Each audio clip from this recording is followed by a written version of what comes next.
For this Commander deck tour, I'm going through a blinged out deck built around the busted Boros beater, Winota, joiner of forces. Winota is 1 red, 1 white, and 2 colorless for a 4/4 legendary creature human warrior with the effect: whenever a non-human creature you control attacks, look at the top 6 cards of your library. You may put a human creature card from among them onto the battlefield tapped and attacking. It gains indestructible until end of turn. Put the rest of the cards on the bottom of your library in a random order. This deck's goal is simple: trigger Winota's massively powerful effect as many times as possible and amass a game-ending army.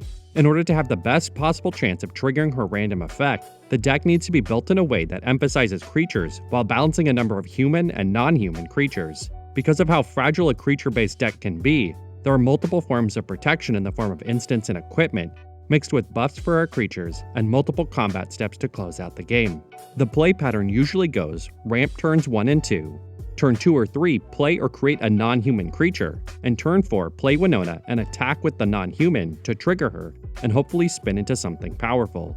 From there, simply protect your board and continue triggering Winota as many times as possible. It's not uncommon to play every human from our deck by turn 7 or 8, which puts this deck on the higher end of the power ranking. Although Winota can be built successfully on a budget, the version I built is far from budget and meant to be a flashy take on a powerful commander. First up, we have the token producers. To make sure we can trigger Winota on turn 4, this first group provides non-human bodies for 3 mana value or less. Oketra's Monument provides a mana reduction and a consistent source of soldier tokens, while Hordling Outbursts and Secure the Waste provide multiple early game bodies. Brimaz, King of Oreskos, and Krenko, Tin Street Kingpin provide a non-human body while adding tokens to the board.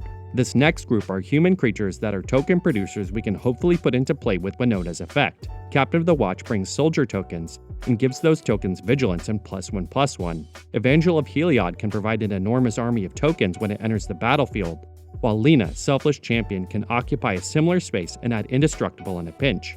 Geist Honored Monk and Silverwing Squadron provide non-human tokens while growing in size along with our army. Felidar Retreat can provide non-human tokens while having the option to buff our board with +1/+1 counters and vigilance. Speaking of buffing up, next is our package of powerful enablers. Legion Loyalist provides a hasty non-human body, while granting our army evasion in the form of First Strike, Trample, and being unable to be blocked by creature tokens when attacking with 2 other creatures. Similar to Legion Loyalists, Frontline Medic can provide indestructible to our battlefield when Battalion is triggered while providing fringe counterspell protection. Endgrass Marauders doubling our damage output can quickly turn a board of 1/1s into a game-ending threat. Iroas, God of Victory, grants our creatures evasion in the form of Menace, while preventing damage to our attacking creatures. With the amount of tokens we're producing, Perforos, God of the Forge is a natural fit for dealing damage, while also providing the option to buff our entire board. Similarly, Gold Knight Commander can turn any army into a force to be reckoned with when we produce multiple tokens. Resolute Blademaster and Hero of Gomafada provide double striker indestructible whenever they or each other enter the battlefield. And Reconnaissance means we can attack with impunity by pulling a creature out of a risky attack, or by giving our creatures pseudo-vigilance by removing the creatures from combat at the end of combat step. Continuing on the buffing train is our equipment package. Stoneforge Mystic, Godo Bandit Warlord, and Steel Shaper's Gift provide ways to tutor out pieces of the equipment package. Sword of the Animus provides ramp, while Sunforger provides a toolbox of answers including card draw, protection, removal, extra combat steps, and board wipes. Sword of Light and Shadow, Lightning Greaves, Swiftfoot Boots, and Hammer of Nazan all provide ways to protect Winota. For other forms of protection, Tajik, Legion's Edge, prevents all non-combat damage, while Boros Charm, Unbreakable Formation, and Teferi's Protection can save our entire board at instant speed. Akroma's Will functions both as a protection spell or as a buff to any army. For extra combat, Chance for Glory can help close out a game while Relentless Assault does the same, just without losing us the game. For ramp, Oreskos Explorer and Solemn Simulacrum can help trigger Winota, while Knight of the White Orchid and Keeper of the Accord are great targets for Winota's trigger. Land Tax is a pricey all-star that thins the deck and helps pull you ahead of your opponents. Soul Ring, Talisman of Conviction, Boros Signet, and Commander Sphere round out the package in more typical fashion. Faithless Looting, Thrill of Possibility, and Cathartic Reunion are more standard card draw options, while Mentor of the Meek and Magus of the Wheel work incredibly well with Winota.